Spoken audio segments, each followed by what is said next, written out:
well, how much more money are we going to send to Ukraine? And now the Washington Post is reporting that Ukraine has received those cluster bombs that we sent them. And NATO is already helping them launch attacks against Russia. Cluster bombs, of course, are indiscriminate and widely condemned by the international community.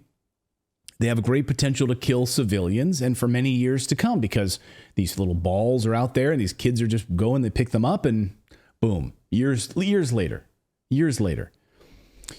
So why are we sending cluster bombs? Who authorized that? Who's allowing that to happen? And this idea that we can continue to send billions of dollars when we at home have no ammunition anymore.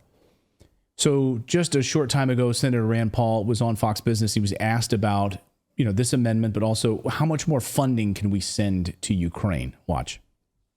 I think economically or from a fiscal conservative perspective, it makes no sense to borrow money from China to send it to Ukraine. So it's not like we're sending them surplus funds. It's like, oh, we have some surplus ammo around. We're actually out of ammo now. We're out of money. And so there's no real sense in continuing to do this. The other thing it does is it prolongs the war. This war can go on forever. I don't think the Russians are ever leaving Crimea. I don't think the Ukrainians have the might to push them out.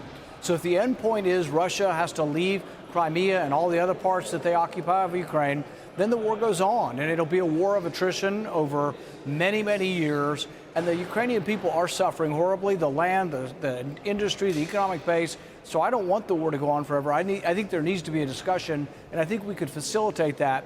But just promising unlimited weapons, including cluster bombs, I really think that it's a mistake, and it will make war more difficult, peace more difficult to achieve.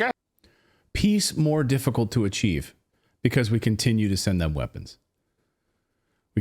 Now we're sending them cluster bombs. Like, what's next? What's next? Because as Putin said this weekend, these attacks using cluster bombs is a line in the sand they will not abide. And now you're seeing these massive attacks in Odessa. What do they want to happen to Ukraine? Is it the total, utter destruction of Ukraine? Is that the goal? Because they're getting it. And NATO is helping them do it very, very quickly.